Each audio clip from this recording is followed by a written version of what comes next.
Obrigado porque o Senhor nos permite fazer isso em liberdade, sem constrangimentos ou medo.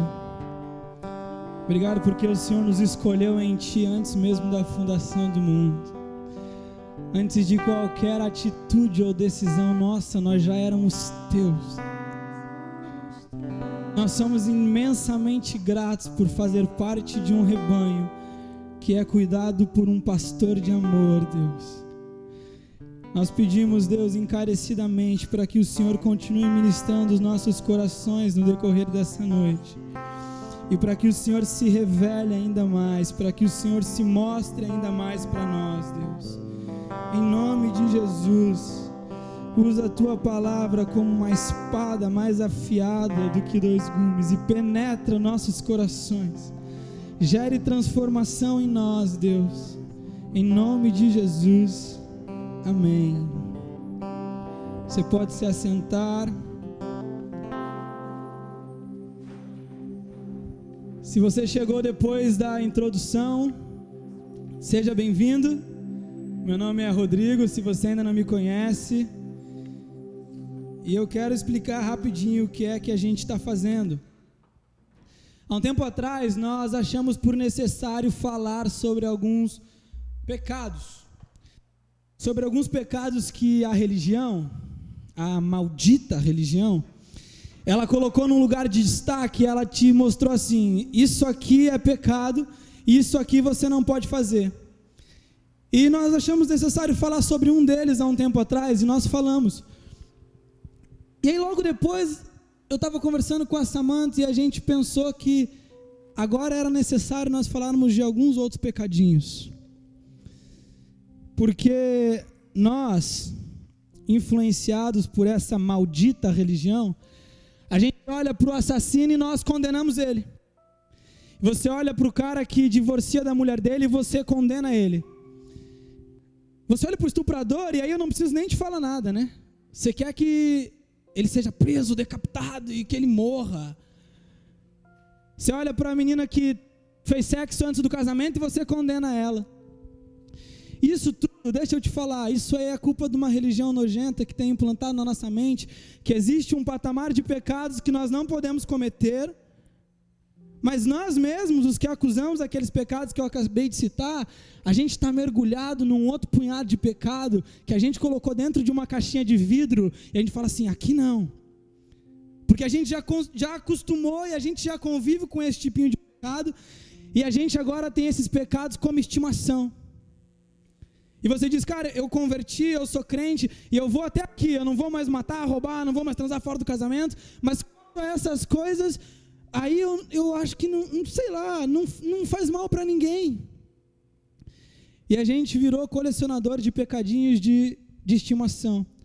Quando nós, os que usamos a própria palavra de Deus para condenar os pecados abomináveis, esquecemos que essa mesma palavra fala de alguns outros pecadinhos que a gente está mergulhado e não tem dado importância. Então, um tempo atrás a gente falou do homossexual, que é amado por Deus, que é tão santo quanto você, mas que a gente condena ele. E aí nós achamos por necessário falar sobre alguns outros pecados que a gente não tem dado tanta importância. Na semana passada, o Alê falou sobre fofoca, que é um dos. E hoje me foi dada a tarefa de falar de outro pecadinho desse. E eu estava conversando com um amigo há um tempo atrás, e eu estava já meditando sobre isso que eu vou falar. E eu perguntei para ele assim, Rudão, você me ama ou você me admira? E ele imediatamente assim disse, eu te amo, Digão, é claro que eu te amo. Eu fui um pouco insistente, eu disse para ele, tá, você realmente me ama, você me ama pelo que eu sou, em essência, ou você só me admira pelas coisas que eu faço e pelo homem que eu tenho me tornado? E aí ele pensou mais um pouquinho e ele respondeu algo que, cara, causou uma devastação na minha alma, assim. Ele respondeu, Digão, eu não tenho por que só te admirar. E aí foi tipo, e eu comecei a pensar, eu não soube lidar no momento, porque eu já estava pensando sobre ego. E quando ele falou isso, eu disse, que bom que ele me ama. Eu quero ser amado pelas pessoas, não admirado por elas. Mas ao mesmo tempo eu disse, mas será que não tem nada para ser admirado em mim? Será mesmo que ele só me ama e eu não gero admiração para ele? E aí eu comecei a pensar sobre isso. E se eu te perguntasse se você quer ser amado pelas pessoas ou admirado pelas pessoas, você vai me dizer, eu quero ser os dois, Digão. Eu preciso ser amado, eu entendo que eu dependo do amor das pessoas, mas eu também quero ser motivo de admiração, eu quero dar orgulho para as pessoas. E eu comecei a pensar em até onde isso é saudável, até onde isso te faz bem. E existem dois tipos de busca por admiração. Existe uma busca saudável, que não é pecado. Mas existe uma outra busca em que você substitui o amor das pessoas e agora você nem precisa ser amado por elas. Você só quer ser admirado. E aí você entra num jogo, numa guerra constante atrás da admiração das pessoas, porque quando você não entende que você precisa do amor e não da admiração, você começa a tentar ser útil, você começa a buscar a produtividade, você começa a querer adquirir algumas habilidades, algumas competências, porque isso tudo te gera elogios, as pessoas te elogiam por essas coisas. E quando você começa a buscar só isso, é o que eu chamo de o jogo do ego. E o ego ele é muito cruel, cara. Porque aí você vive em busca de uma admiração e você está o tempo inteiro vulnerável. Você gasta todos os teus esforços para ser aprovado pelas pessoas. Você gasta tudo o que você pode fazer e que você consegue fazer para receber elogios e admiração. Isso te oprime, cara. O ego, ele é um pecado cruel porque ele te oprime. Ele te desconfigura porque agora você já não é mais quem você realmente é. Você já não é mais o Digão. Você quer ser um Digão que as pessoas admiram. E aí você vive correndo atrás de coisas que te geram elogios e às vezes ser só você mesmo e ser amado pelo que você é, não te dá elogios, não te gera admiração. Ninguém fica batendo nas suas costas e dizendo, mandou bem, cara. E além disso, isso te gera culpa.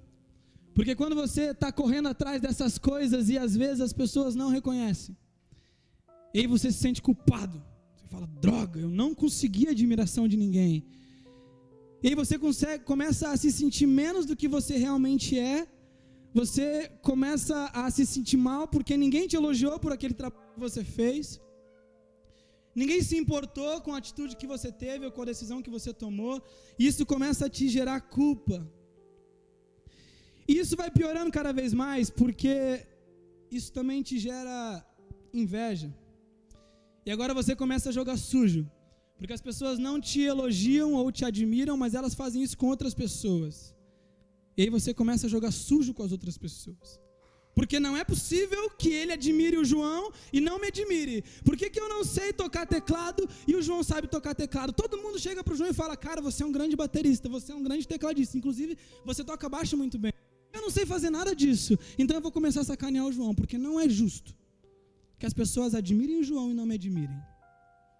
Quando as pessoas me amam por coisas que eu faço diferente das do João. Então você começa a jogar sujo. Isso vai indo para um lugar cada vez mais longe. E o grande dilema é que nós precisamos por amor. Nós entendemos isso. Você precisa do amor das pessoas. Eu preciso. Mas nós... Vou pausar. O que aconteceu? Troca o mic? Mas ao mesmo tempo, no fundo, lá no fundo do seu coração, você também quer ser admirado. Mas lembra que existe uma admiração que é saudável, que não é pecado? E é sobre isso que eu quero falar essa noite. Eu vou pedir para que você abra a sua Bíblia comigo, se você trouxe, em Lucas, no capítulo 15. Nós vamos ler do verso 11 em diante. Tira o retorno, por favor. E se você já está com a gente há algum tempo, você deve estar pensando, meu Deus, o Digão vai pregar sermão repetido, ele já falou do filho pródigo. Se acalma aí que nós vamos olhar o mesmo texto, mas com uma perspectiva diferente hoje. Lucas, no capítulo 15, do verso 11 em diante, diz que existia um homem, e esse homem tinha 2 filhos. E o filho mais novo disse ao seu pai: pai, eu quero a minha parte na herança. Assim ele, o pai, repartiu a sua propriedade entre eles. Não muito tempo depois, o filho mais novo reuniu tudo o que tinha e foi para uma região distante, e lá ele desperdiçou os seus bens vivendo irresponsavelmente. Depois de ter gasto tudo, houve uma grande fome em toda aquela região e ele começou a passar necessidade. E por isso ele foi empregar-se com um dos cidadãos daquela região, que o mandou para o seu campo a fim de cuidar de porcos. Ele desejava encher o estômago com comida, ele desejava encher o estômago com as vagens de alfarrobeira que os porcos comiam, mas ninguém lhe dava nada. Caindo em si, ele disse: quantos empregados do meu pai têm comida de sobra e eu aqui, morrendo de fome? Eu me porei a caminho e voltarei para o meu pai e lhe direi: pai, eu pequei contra ti e contra o céu. Eu não sou mais digno de ser chamado teu filho. Trate-me como um dos teus escravos. E a seguir ele levantou-se e foi para o seu pai. Estando ainda longe, o seu pai o viu e, cheio de compaixão, correu para o seu filho, o abraçou e o beijou. E o filho disse: pai, eu pequei contra o céu e contra ti, e eu não sou mais digno de ser chamado teu filho. Mas o pai disse aos seus servos: depressa, tragam a melhor roupa e vistam nele. Coloquem um anel em seu dedo e calçado em seus pés. Tragam um novilho gordo e matem-no. Nós vamos fazer uma festa e alegrar-nos. Pois este meu filho estava morto e voltou à vida, estava perdido e foi achado, e começaram a festejar o seu regresso. Enquanto isso, o filho mais velho estava no campo, e quando ele se aproximou da casa, ele ouviu música e dança. Então chamou um dos servos e perguntou-lhe o que estava acontecendo, e esse lhe respondeu: o seu irmão voltou e o seu pai matou o novilho gordo. E o filho mais velho encheu-se de ira e não quis entrar. Então seu pai saiu e insistiu com ele. Mas ele respondeu ao seu pai: olha, todos esses anos eu tenho trabalhado como um escravo ao teu serviço e nunca desobedeci às tuas ordens. Mas tu nunca me deste nem um cabrito para eu festejar com os meus amigos. Mas quando volta para casa esse teu filho, que esbanjou os teus bens com as prostitutas, tu matas um novilho gordo para ele. E disse o pai: meu filho, você está sempre comigo, e tudo que eu tenho é teu. Mas nós tínhamos que celebrar a vida deste teu irmão e alegrar-nos, porque ele estava morto e voltou à vida, ele estava perdido e foi achado.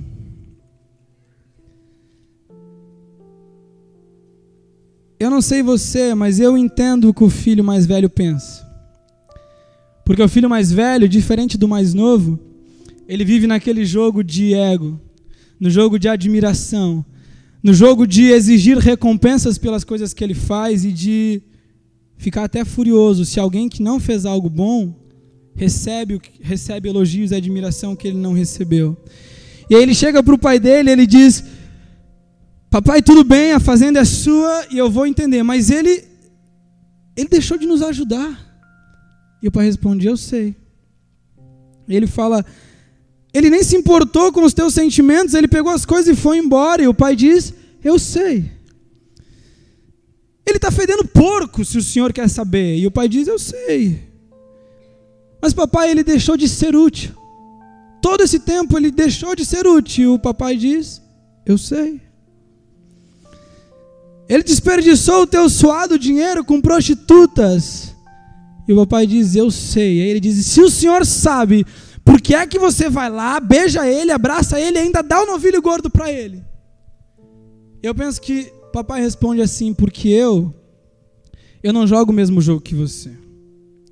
Eu não vivo buscando as coisas que você vive buscando. Eu vivo no jogo do amor. Eu não amo as pessoas pelas coisas que elas fazem ou pelas coisas que elas deixam de fazer. Eu não dou presentes, eu não dou porcos gordos, novilhos gordos, para quem faz algo que é bom. Eu não jogo o jogo da admiração. Eu amo as pessoas pelo que elas são, e não pelo que elas fazem. Isso deve ter entrado como uma flecha no filho mais velho.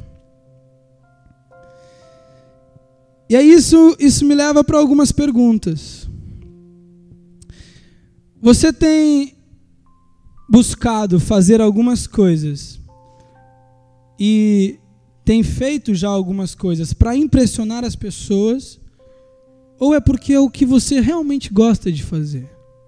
Entenda a pergunta, não é porque você gosta de elogios.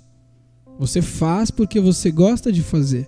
E você se esforça porque você gosta de se esforçar. Isso faz parte de você. Ou você vive fazendo essas coisas para receber elogios e para ser admirado por pessoas, porque isso alimenta o seu ego e diz para você o quanto você é bom. Você tem servido nos ministérios, e agora eu falo num contexto de igreja, porque você ama fazer isso e porque o seu coração está nisso, ou é porque você quer aparecer de vez em quando? Porque você quer que as pessoas vejam que você faz parte dessa igreja, e eu tenho que mostrar que eu também faço parte dessa igreja. Inclusive eu faço parte dessa igreja há 10 anos. E o cara que chegou agora, não é possível que ele apareça mais do que eu e que ele faça mais coisas do que eu.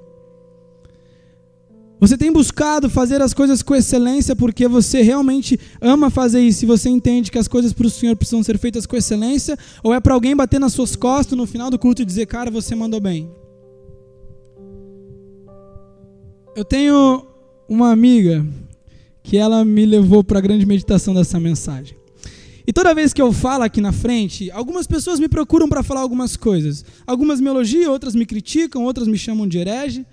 E eu tenho a Sam.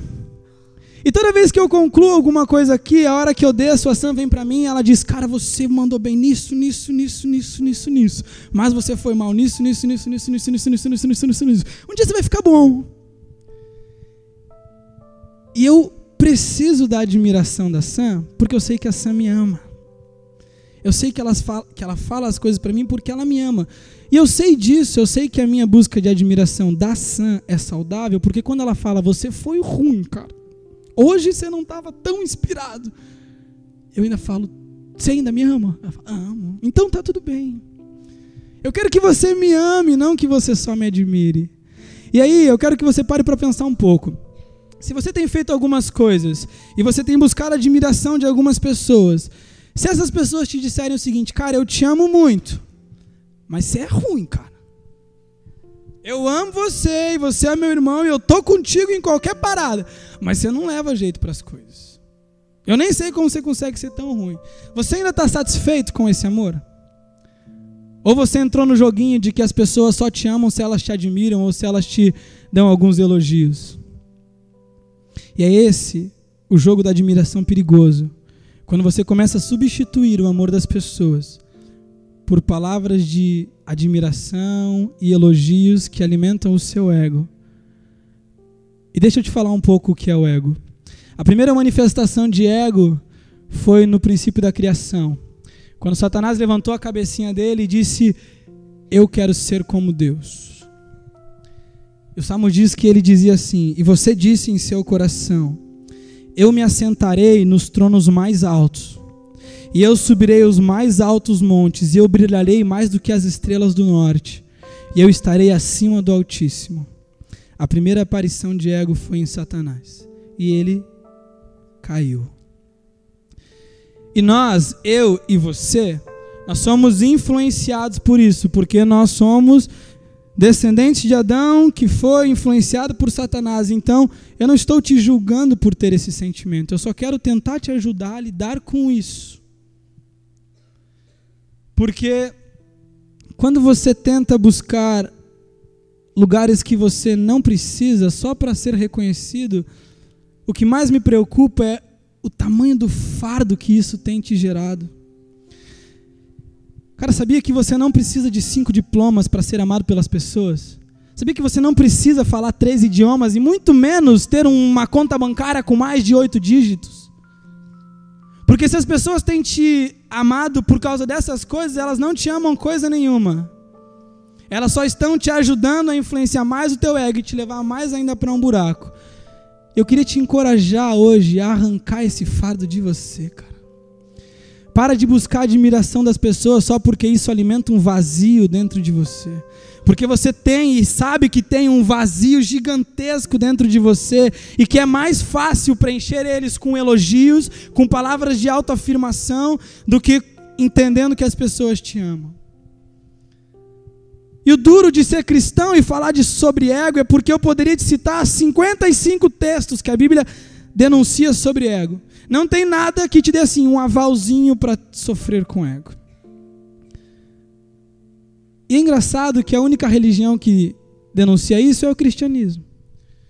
Porque no islamismo você precisa fazer boas obras. Alá, no dia, entre aspas, o dia glorioso de Alá, ele vai colocar as tuas boas obras num lugar e os teus pecados em outro. E aí ele vai ver se compensa. Se você tem mais obras do que pecado, feito. O catolicismo faz isso de forma discreta, se você quer saber. Você precisa estar ali e passar por alguns sofrimentos e subir algumas escadas de joelho e participar lá daquele ritualzinho todo. E isso, cara, isso tem te gerado fardos. Todas essas coisas têm te gerado fardos. Sabe o que as escrituras dizem? Aquele que busca encher a sua própria vida, perdê-la. E aquele que nega a sua vida por minha causa, este achá-la. Então é assim, cara, se você quer ser um cristão de verdade, para de buscar as coisas para você mesmo. Para de querer ser admirado por os outros. É Cristo quem é admirado, não você. Então eu queria te incentivar a abrir mão desse fardo de querer impressionar pessoas. Isso tem te causado pesos. Isso tem te machucado. Isso tem te oprimido. Você precisa ser amado pelo que você é na sua essência. Se tiver admiração, bônus. Se não tiver, você ainda é amado. Tudo bem, Digão? Eu sofro de ego. E como é que eu faço para resolver isso? Eu quero ser um pouco ousado em dizer isso. Só sofre de ego quem ainda não entendeu o amor de Deus. Porque se você soubesse o que é graça de Deus, se você soubesse o que foi o sacrifício de Jesus Cristo, o amor dele teria te preenchido e você não buscaria mais nada. Mais nada. Você não precisa de elogios, você não precisa de admiração, você não precisa ficar buscando status, não precisa ficar buscando departamentos ou o cargo mais importante da empresa. Você entendeu o amor de Deus e isso te é suficiente. Isso te é suficiente e nada mais te importa. Nada mais te importa. Eu quero chamar a Sam para vir para cá, ela vai contar brevemente algo que aconteceu com ela, para a gente tentar trazer um pouco mais para uma forma prática disso. Boa noite, agradeço a oportunidade, obrigada. Caraca, poxa, depois de ouvir tudo isso, eu estava sentada ali e estava pensando que eu acho que eu nunca compartilhei isso com ninguém. Não abertamente, eu já falei trechos disso em alguns momentos isolados, mas eu nunca falei tão abertamente sobre o que eu vou falar.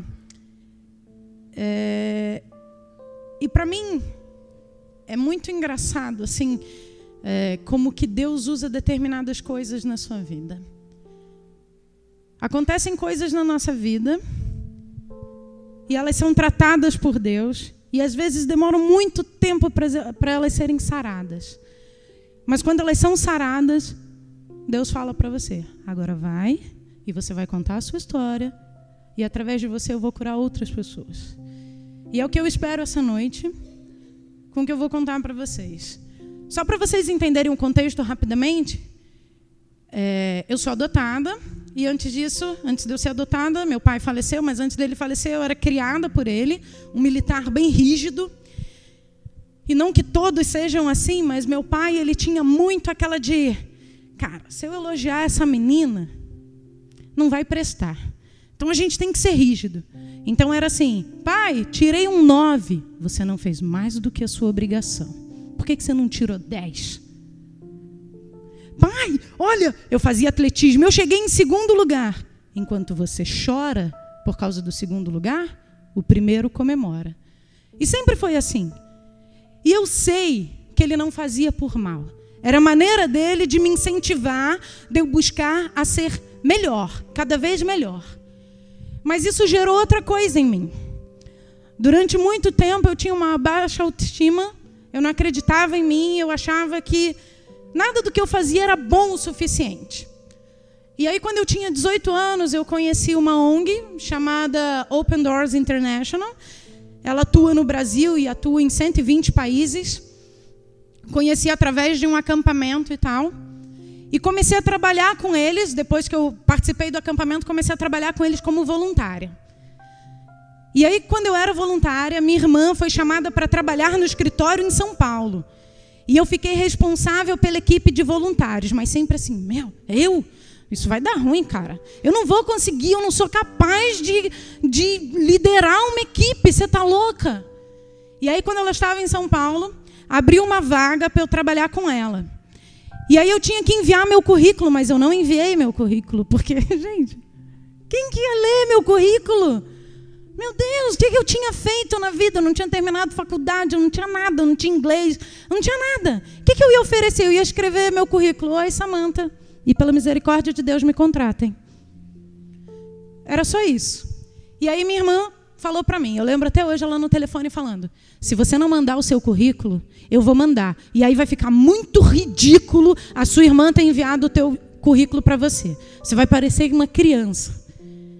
E aí eu mandei. Mas por que eu mandei? Porque o prazo para enviar os currículos já tinha passado. Aí eu falei, fechou. Vou mandar e os caras vão falar, tança, como vocês falam aqui. Já passou o prazo, já era. E aí eles me ligaram e falaram, pô, que bom! Achei que você nunca ia enviar o seu currículo, você foi chamada para fazer uma entrevista. E no dia que eu cheguei para fazer a entrevista, cara, tinha uma menina muito top. Eu sentei do lado dela para a gente conversar. E assim, era eu e mais 5 pessoas, só que 4 pessoas tinham desistido. 2 durante a semana, 2 durante a madrugada, e no fim ia ficar eu e ela disputando a vaga.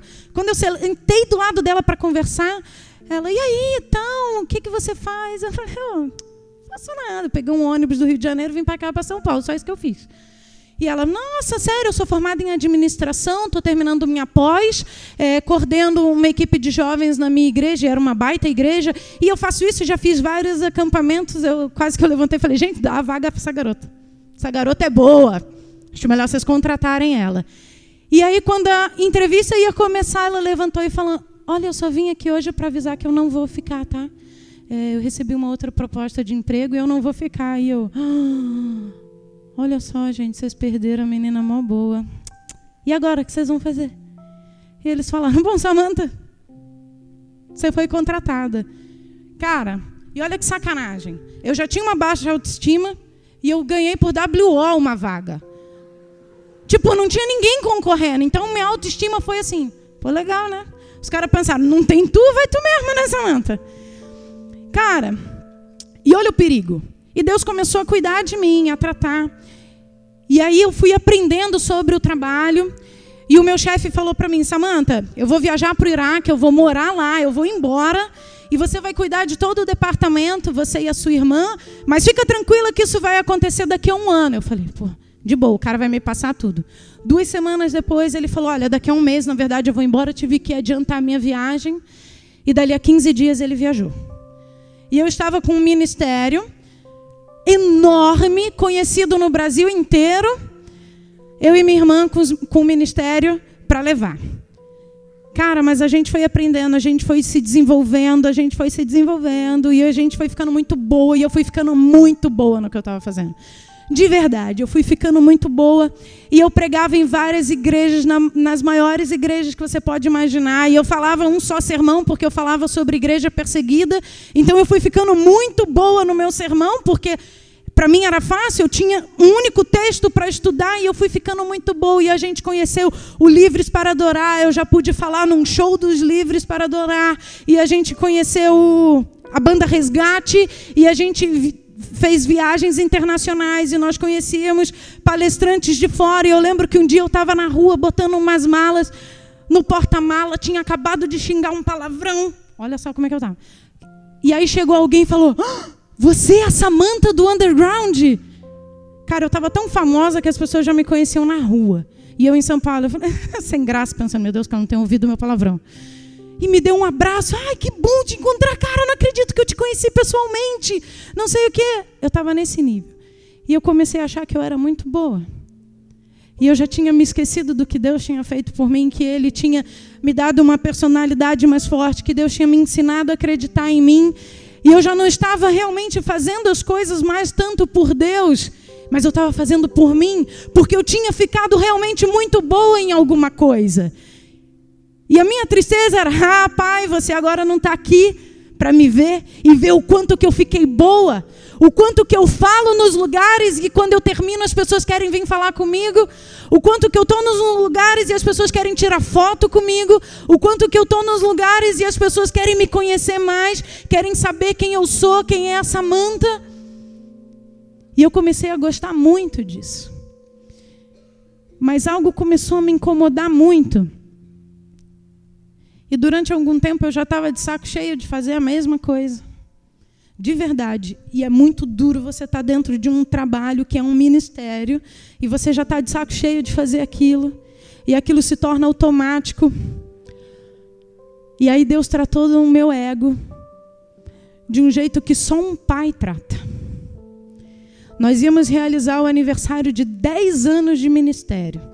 Cara, e se você já construiu alguma coisa na sua vida, a gente sabe que de 10 em 10 anos são marcos. E aquele era um marco. Eu estava 10 anos naquele ministério. A gente tinha mais do que triplicado o número de membros do ministério. A gente já estava viajando o Brasil todo e a gente era muito conhecida nos lugares. 10 anos de ministério. A gente tinha chamado a banda Resgate, a gente tinha chamado uma palestrante australiana para pregar, e estava tudo pronto, nós tínhamos tudo preparado. E na semana antes dos 10 anos, nós saímos da Portas Abertas. E eu não estava nos 10 anos do ministério. Eu não estava no marco de 10 anos. Foi duro? Foi muito duro. Eu chorei, sozinha, eu e minha irmã.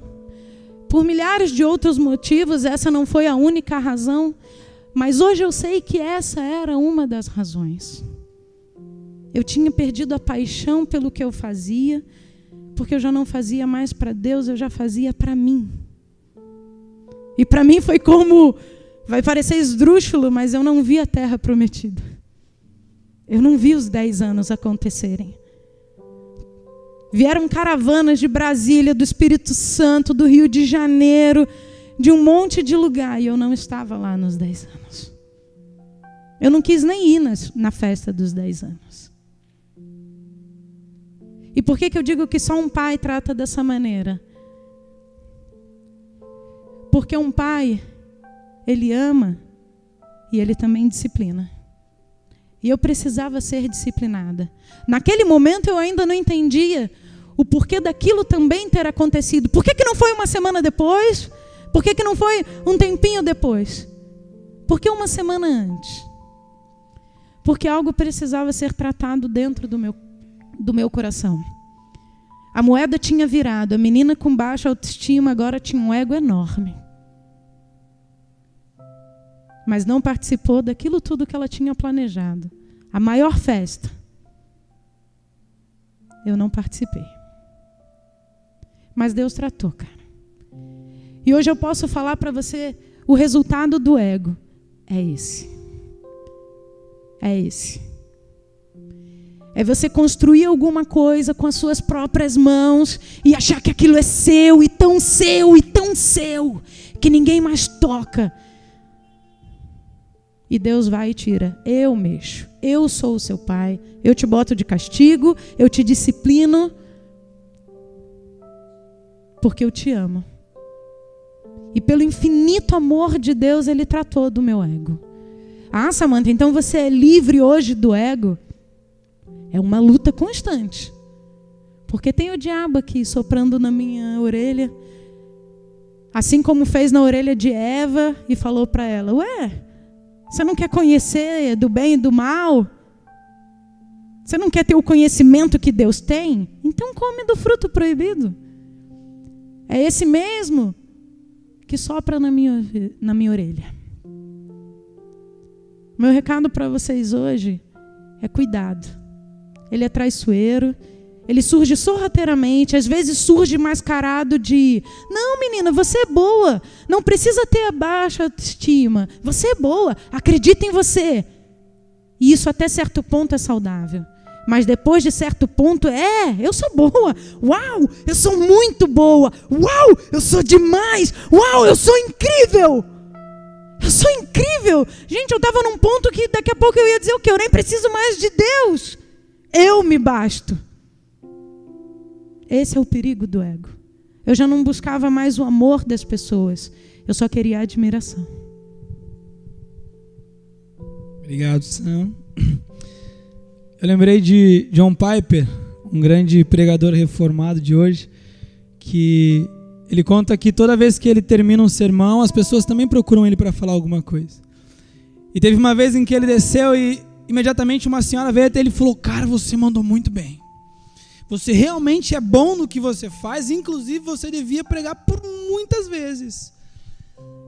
E a resposta dele para ela foi assim: obrigado, você é a segunda pessoa que me diz isso hoje. E aí ela: como segundo? Você acabou de descer, eu fui a primeira pessoa que falei contigo. Ele disse: durante toda a minha mensagem, o diabo estava na minha cabeça me dizendo também que eu era bom. Porque a ideia de Satanás não é realmente te mostrar que você é bom, é te levar cada vez mais alto, subindo em degraus do seu ego, para depois o seu pai de amor precisar te dar uma empurradinha lá para baixo. Por amor. Então essa noite eu queria encorajar vocês a primeiro meditar sobre o que vocês têm feito e sobre o que vocês têm buscado. Vocês estão satisfeitos com o amor do seu pai e com o amor das pessoas? Se você não for bom em mais nada e se ninguém nunca mais te elogiar, você ainda está satisfeito com o amor deles? Você tem buscado o amor ou você tem buscado só admiração? Se você tem buscado só admiração, existe um vazio dentro de você. E eu creio que o Senhor pode tratar isso essa noite. Porque esse vazio só é preenchido quando você entende de quem você é filho e como você é filho. Então a gente vai cantar mais uma música daqui a pouco. E eu queria que durante essa música você se rendesse a Deus e dissesse: eu estou cansado. Eu não aguento mais competir com as pessoas. Eu não aguento mais tentar ser bom nas coisas que eu não sou bom. Eu não aguento mais depender de elogios, porque quando eu não sou elogiado, o meu mundo caiu. E agora eu não sei mais como lidar, porque eu não fui elogiado. Então eu queria te desafiar e te encorajar a arrancar esse fardo, a se libertar disso hoje e de pedir com toda a sinceridade e crença do seu coração que Deus pode preencher o vazio. Ele pode se revelar um bom pai que tem prazer no seu filho, independente se você não é o filho mais velho que dá orgulho, que continua fazendo tudo certinho, que não abandona a casa, que não vai embora. Independente das coisas que você faça, independente das coisas que você quer ser, o seu pai te ama. E quando você entender isso, as coisas vão mudar. Você vai ser livre, cara. Você vai ser livre. E eu lembro que quando eu falei para algumas pessoas de que eu falaria sobre ego, eu espero que tenha sido piada, né? Elas falaram: logo tu, Digão. Pô, logo tu. Eu, cara. Na verdade, eu escolhi falar sobre ego porque foi algo que o Senhor tratou em mim também. Eu lembro de uma época que eu estava muito bem, eu estava super empolgado, e eu estava, cara, eu tô tentando não ser. Eu tô tentando não ir para um pedestal, mas eu tô achando que eu sou bom desse jeito aí, cara. Eu acho que as pessoas têm razão. As pessoas me falam: pô, Digão, você é bom. E você fala: não, bobagem. É tudo graça. Mas no fundo eu tava assim: pô, eu acho que eu sou bom mesmo. E aí Deus me deu eu vou lembrar ele do moleque que ele é, para depois me preencher com o amor de um bom pai. Então eu vou pedir para que todos vocês, você que pode, fique de pé. E que você se liberte desses fardos. Que você pare de tentar impressionar alguém. Que você entenda o amor do seu bom Pai e que você entenda que Ele tem prazer em ti, cara. O seu Pai tem prazer em ti. Eu espero que você tenha entendido a mensagem. Nem toda busca por admiração é pecado. Nem toda busca por admiração alimenta o seu ego. Você só precisa parar para pensar se o amor é suficiente ou se precisa ser amor e um elogio. Até pode ter crítica, desde que sejam mais elogios do que críticas. Se for desse jeito, você tem alimentado o seu ego. Então eu vou te encorajar a abrir mão disso essa noite e parar de ficar buscando coisas que não vão te acrescentar em nada. Te contar uma coisa bem triste agora. As pessoas sabem quem você realmente é. Elas sabem que você não é bom em tudo que faz. E o seu ego é aparente, tá? Elas sabem quando você é egoísta e quando você só está tentando aparecer. Então você não está enganando ninguém. Mergulha, cara, no amor do seu Pai e deixa que Ele te preenche. Para com esse negócio de tentar ser o melhor esposo, de tentar ser o melhor pastor, de tentar ser o melhor isso, o melhor aquilo e o melhor aquilo. Isso vai acabar te matando. Amém?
Cantar mais uma música e enquanto a gente canta, a gente vai ter o nosso momento de ofertas. Isso não é para você que está nos visitando, tá? Isso é para a galera que já é de casa, que tem aproveitado das ofertas que a gente tem recolhido, que come de vez em quando pão com vinho no final.